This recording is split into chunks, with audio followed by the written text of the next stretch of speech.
Hello, everyone. Welcome to Folk and Palate Live. My name is Tinja Young, and today with me, I am so honored to have Michele Di Pietro. We are going to get into Manja with Michele. We are going to dive later on into her cookbook. She is now author, Superfied. We're going to get into all of that good stuff.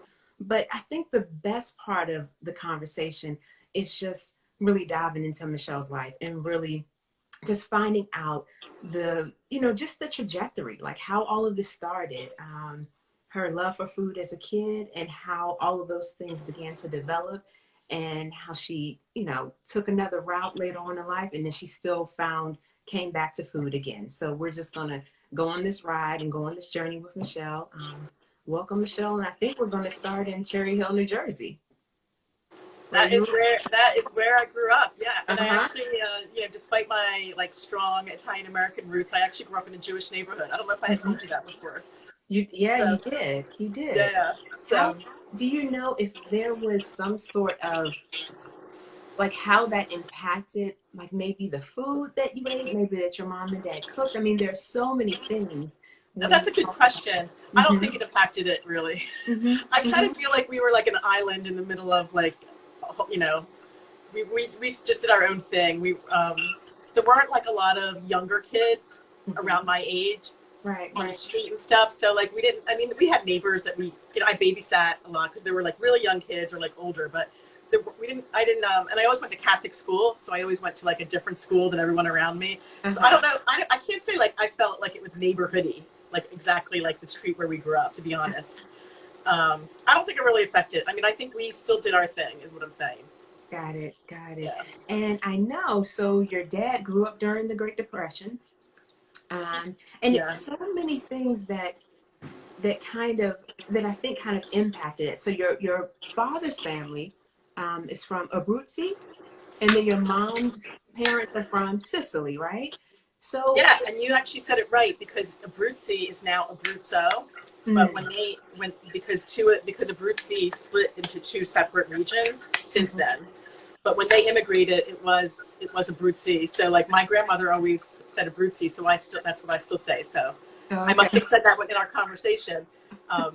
Yes, Abruzzi, and then so my dad's parents were immigrants from Abruzzi, which is central Italy, opposite Rome, on the Adriatic.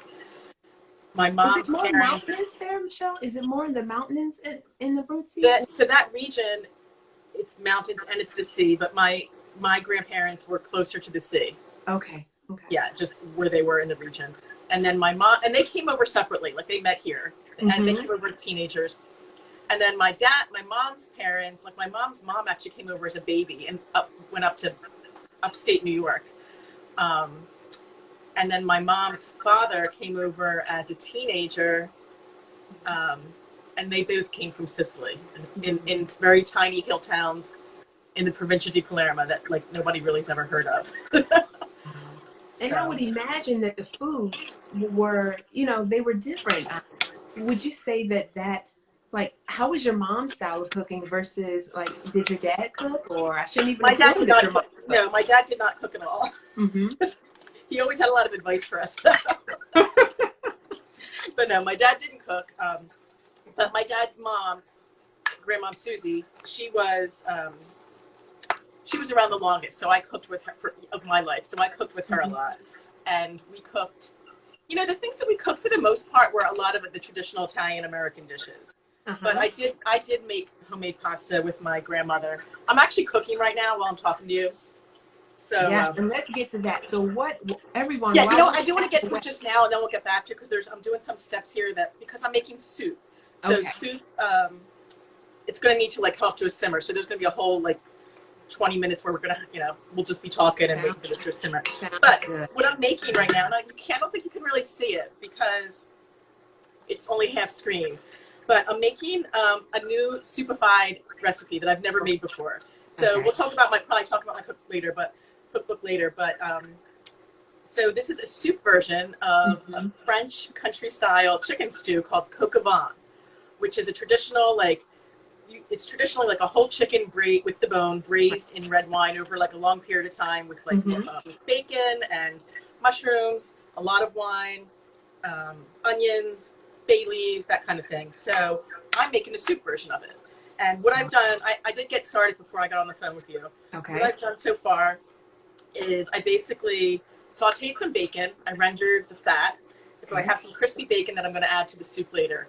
Then I took some chicken thighs that I just salt and peppered and put a little bit of flour. I browned them in that bacon fat. And then I took them out. And they weren't cooked all the way through. I took them out, and then I just chopped them into small bite-sized pieces. So that's what's here. That's on the side. And then again, still in the bacon fat, I added actually a little bit more. Then I put carrots, celery, onions, garlic, things that you pretty much start off with any soup with. And so I'm at the point now where they're pretty much almost soft. I sprinkled that mixture with some flour, which is kind of like a modified roux. A roux is flour and fat. And by me sprinkling the flour over these vegetables that are cooking in the fat, it's kind of like a modified roux. So it's a thickening. It's to thicken. Right. And then I also added, and what I just did now is I pushed all the vegetables to one side. I added a little bit of tomato paste. And just so everyone's out there, I've never made this before. Yeah, this is new. This is a new recipe. Yeah, it's not in her supervised book, y'all. But I did plan it out, because this is what I do. I write out and I type out everything I'm going to do before I do it, because it's a formula. You know, I've done like brothy chicken soups before. So now what I'm going to do. So this is a lot of red wine, dry red wine, and it's red wine from France because I figured I should be true to the dish. And there's also some brandy in here. Okay. So what I'm doing is about how much brandy would you say you added to the wine, Michelle? It's a half a cup of brandy, and it's 2 cups of red wine. Okay. So what I'm doing is I'm adding this to this mixture, and you probably can imagine there's a lot of brown bits on the bottom of the pan. That's going to get all that right up. So that's exactly what I'm doing. It's called deglazing. So I'm adding a little bit of